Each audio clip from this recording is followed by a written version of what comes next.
Saludos compañeros y compañeras. El día de hoy vamos a presentarles el análisis comparativo para el curso de arte del Renacimiento, en donde vamos a comparar dos obras muy interesantes. La primera es Abraham e Isaac de Donatello y Nanni di Bartolo y la segunda es La Pietà Bandini de Miguel Ángel Buonarroti. Los integrantes del grupo son Carlos Vanegas y Elis May.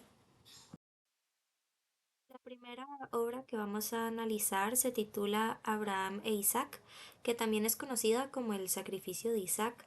Esta es una escultura que fue realizada por Donatello y por su ayudante Nanni di Bartolo en 1421 para originalmente ser colocada en el campanario de la Catedral de Florencia. Esta obra está hecha de mármol blanco y se encuentra actualmente en el Museo de la Ópera del Duomo en Florencia.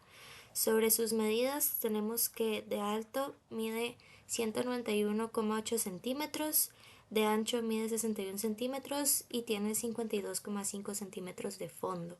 Y como una descripción inicial, lo que vemos es a un hombre joven que está arrodillado mientras un hombre adulto lo sujeta y le acerca un cuchillo al cuello. Luego, en la segunda obra que vamos a analizar, esta es una escultura de Miguel Ángel Buonarroti que fue elaborada en mármol blanco de Carrara entre los años 1547 y 1555. Esta se llama la Pietà Bandini, también es conocida como la Piedad de los Bandini o la Piedad Florentina, y esta igualmente se encuentra en el Museo de la Ópera del Duomo en Florencia. Sus medidas son 277 centímetros de alto, 138 centímetros de ancho y 125 centímetros de fondo. Y como una descripción inicial, en este caso vemos a un hombre que está desplomado y está siendo sujetado por dos mujeres y un hombre mayor. Donatello, de humildes orígenes, sería acogido y educado por la familia Martelli, que le proporcionaría el asilo que requería. Más tarde uno de estos Martelli se convertiría en su mecenas. Donatelli, junto a Brunelleschi, su gran amigo, emprendería un viaje a Roma para estudiar las estatuas que allí se encontraban. La obra de Donatello está cargada de un profundo estudio de la humanidad, no solo en su componente anatómico, que está muy presente en estos artistas del Renacimiento, sino que hay un estudio psicológico. Por ejemplo, en la naturaleza del David, que es este muchacho sensual que despliega una gran energía en su juventud, pero también lo vemos en el estudio del profeta Habacuc, que posee una delgadez, unos marcados rasgos de su edad, así que vemos una gran variedad en los sujetos que creó. Es así como se conforma la obra de Donatello, cargada de mucho estudio, de mucha profundidad, y que finalmente lo convertiría en uno de los artistas más relevantes de este periodo y que marcaría esa transición de un periodo más gótico hacia el pleno renacimiento con sus ideas humanistas. Miguel Ángel fue el más longevo de los artistas del Renacimiento, llegando a los 88 años. Destacó en la escultura, la pintura, la arquitectura e incluso se dedicó también a la poesía, llegando a crear muchísimas obras, algunas de estas que quedaron sin concretar finalmente, pero vemos que tiene un marcado interés en el cuerpo humano, en la anatomía y hacer que sus figuras se muestren muy dinámicas y llenas de movimiento, incluso las más estáticas. Y ese interés también de llenar los espacios, de hacer que en una misma escena convivan distintas acciones. Esto lo vemos en la Capilla Sistina. Y hay que decir que es una figura clave en el Renacimiento, pues va a elevar el rol del artista en la sociedad, que ya no solo es un artesano, sino que ya se considera un artista y se valora mucho más el trabajo de estos. Donatello Podemos decir que tenía un fuerte deseo de experimentar constantemente, entonces en lugar de repetir varias veces los mismos patrones, aunque estos hubieran dado buenos resultados, él quería encontrar maneras nuevas de hacer las cosas. A él se le considera el padre de la escultura renacentista. Sí tenemos que decir que en primer lugar él experimentó una fusión entre el arte romano y el arte gótico, pero al final terminó eligiendo el arte romano como su preferido. Eh, en especial, él, como había hecho un viaje a Roma y había visto y copiado estas obras romanas, pues se inspiró mucho en ellas y gracias a esto pudo crear figuras con muchísimos detalles que evocaban justamente ese viejo estilo de las esculturas romanas. También hay que mencionar que él inventó la técnica del stiacciato, que consiste en variaciones muy pequeñas en el espesor de los relieves, y esto permite crear efectos de sombras y dar una profundidad al grabado, y gracias a esto poder tener un resultado más tridimensional. Además, hay que mencionar su estudio de la perspectiva y la psicología de los personajes que él quería retratar. Sus obras eran muy realistas y naturalistas, tenían formas bastante dinámicas y pues fue un enorme éxito e influencia en esta época como artista, a tal punto de que pues Miguel Ángel se inspiró mucho. En el caso de Miguel Ángel, algunas características de su estilo son la representación dramática y expresiva de las figuras que él retrataba, enfatizando mucho lo que era el realismo, por ejemplo, con las poses que denotaban ese movimiento y esa anatomía tan exacta que básicamente para él fue, por así decirlo, como una obsesión por la representación exacta del cuerpo humano, sobre todo lo que era el cuerpo masculino. Esto fue una constante en su carrera. Sus obras, tanto esculturas como pinturas, las podemos distinguir por una intensidad emocional, un dominio técnico y también por una ruptura con la armonía clásica. Para hablar del análisis formal con este componente comparativo, hay que decir que ambos artistas muestran un gran dominio sobre el material, pues logran sacar estas figuras anatómicamente complejas de estos bloques de piedra, que no es para nada sencillo.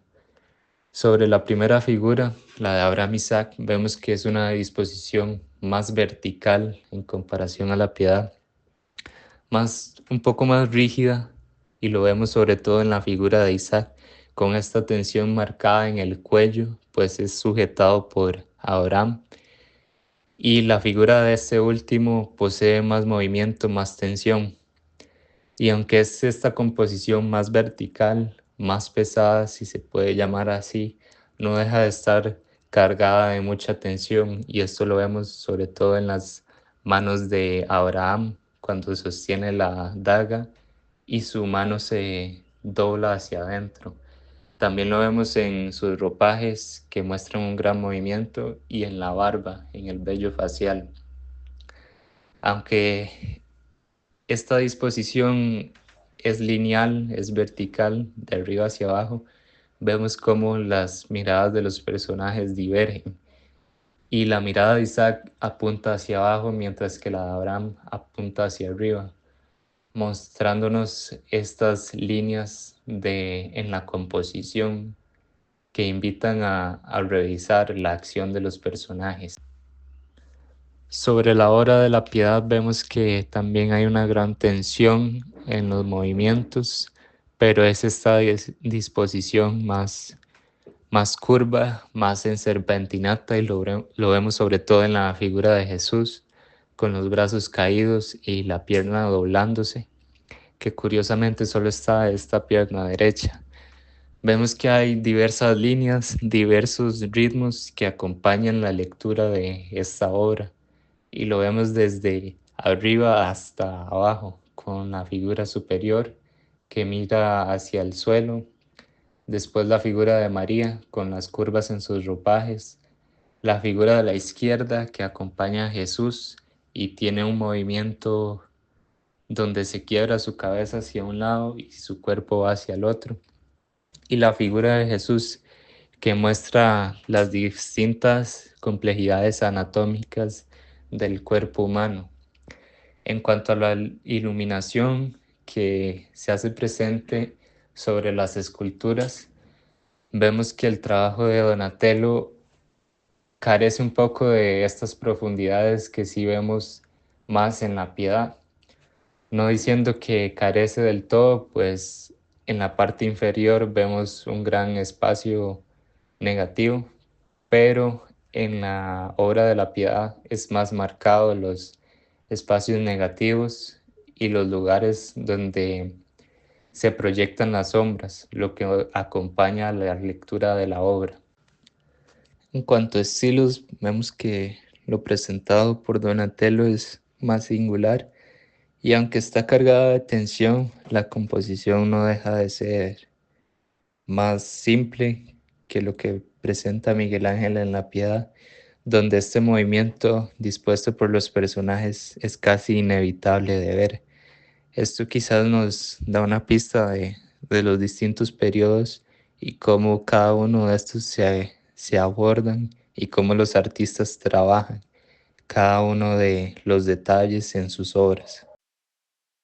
Si realizamos un análisis temático de la obra de Abraham e Isaac de Donatello, podemos ver que este representa ese famoso episodio bíblico del Génesis, en donde Abraham responde a la llamada de Dios, que le exige como prueba de fidelidad sacrificar a su único hijo, Isaac. Ya sabemos, como conocemos la historia, que el sacrificio no se va a consumar porque Abraham va a ser detenido por un ángel que es enviado por Dios. Eh, Relacionado a esto es muy interesante porque esta escultura parece ser la primera vez en que una tercera figura, que sería por ejemplo el ángel, solo está aludida, en realidad no está representada físicamente. Eh, y pues es interesante porque nos plantea una nueva relación entre lo que es la figura física y la imaginación del espectador. En la obra lo que vemos es a Abraham que está sosteniendo el cuchillo con el que va a sacrificar a Isaac.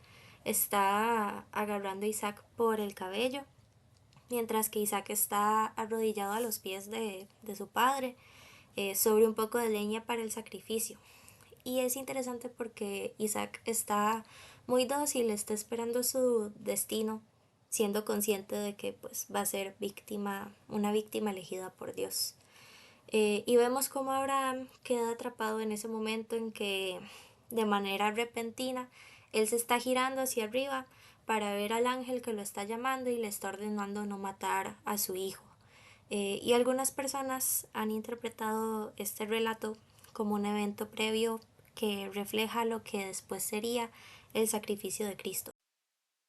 Aquí podemos ver algunos detalles de la obra que vale la pena recalcar.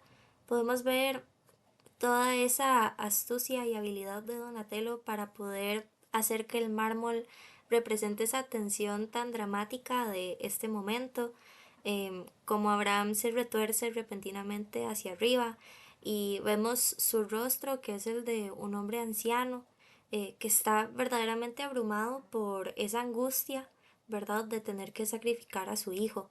Y vemos como el cuchillo está a punto de cortar el cuello de Isaac. Vemos esta rotación de la cabeza de Abraham tan brusca, tan agresiva, contrasta mucho con el gesto de Abraham de su mano izquierda, en donde está sosteniendo el cuchillo y parece que lo está empezando a aflojar después de haber escuchado las órdenes del ángel. Y bueno, la energía que emana la figura de Abraham contrarresta mucho con la pose estática de su hijo que está a sus pies. Y su cuerpo, el cuerpo de Isaac nos representa bastante esa belleza de la antigüedad clásica griega, ¿verdad? De las estatuas. La siguiente obra es la Pietà Bandini, en donde es bastante interesante analizarla porque hay varias teorías sobre lo que podría representar esta escultura, basándose principalmente en el personaje de este hombre con capucha, ya que algunos piensan que es Nicodemo y hay otras personas que piensan que es José de Arimatea. Y dependiendo de quién sea este personaje, esta escena podría representar una piedad, un descendimiento, un entierro. Incluso hay personas que proponen que podría ser una combinación de estas tres escenas anteriores. Pero de acuerdo con la página oficial del Museo de la Ópera del Duomo, que es en donde está albergada esta escultura, ahí dicen que pues esto lo que representa es un descendimiento de Cristo, en donde vemos a la Virgen, a María Magdalena y a Nicodemo. La piedad, hay que decirlo, esta es una figura de un tamaño mayor que el natural, entonces es bastante grande. Y lo que vemos es el cuerpo sin vida de Jesús, que luego de haber sido bajado de la cruz, lo sostiene Nicodemo y se lo está colocando en los brazos de María, mientras que María Magdalena está ayudando a sostener sus piernas. En lo que es el rostro de Nicodemo, podemos ver lo que posiblemente es un autorretrato que Miguel Ángel se realizó ya con más de 70 años. Parece ser que quería representarse. Hay algunas personas que opinan que esto fue de esta manera para poder identificarse con su amor al cuerpo de Cristo, eh, y quizás también como algún tipo de meditación personal sobre su muerte, porque Nicodemo es un personaje que en el Evangelio interroga a Jesús sobre lo que es el misterio de la resurrección de los cuerpos y sobre cómo obtener la vida eterna. Entonces, pues esto viene siendo muy adecuado, ya que este era un monumento que Miguel Ángel estaba construyendo para su propio entierro.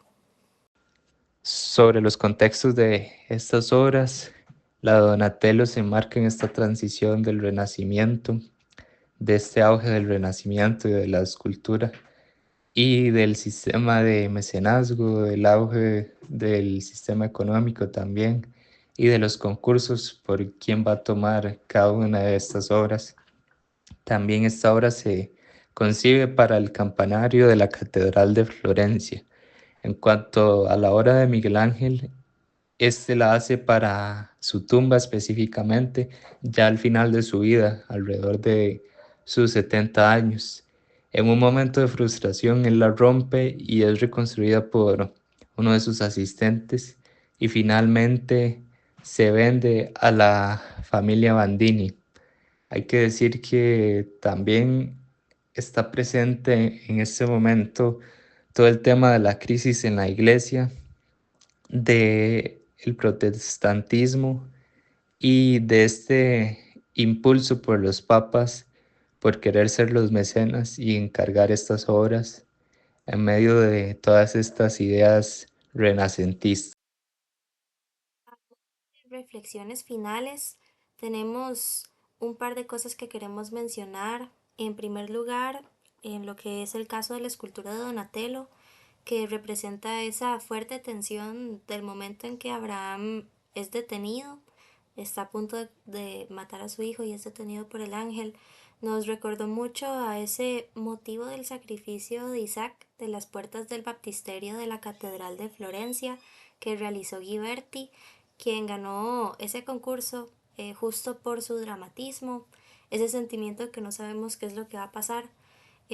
Y nos parece que algo similar es lo que quería emitir Donatello con la omisión del ángel en la escultura y pues ese cuchillo justo a punto de cortar, pero apenas siendo un poco liberado de su tensión en la mano de Abraham. Y pues nos parece que esto tiene sentido, que haya Donatello, se haya inspirado un poco de Ghiberti, ya que pues Donatello brevemente trabajó en el taller de Ghiberti en Florencia. Luego en lo que es la escultura de Miguel Ángel, nos parece viable la teoría de que esta escultura pueda representar tres escenas a la vez, justo por esa incertidumbre de quién es esa persona encapuchada, si es Nicodemo o si es José de Arimatea. Eh, y nos parece que podría ser esta teoría cierta porque en la época se solían combinar múltiples escenas en una sola pintura, justo como lo vimos con el caso del pago del tributo de Masacho. Entonces pues nos resulta interesante esta idea de poder leer la obra de distintas maneras. A modo de conclusión, podemos decir que ambas obras muestran la destreza y maestría de ambos artistas. Aunque tienen motivos distintos, están muy dotadas de esa fuerza de cada uno de sus personajes. Podemos ver el impulso renacentista por querer dotar de un componente humano y emocional a las figuras, siempre con un naturalismo que se inspira en lo clásico y que aspira a esa belleza superior.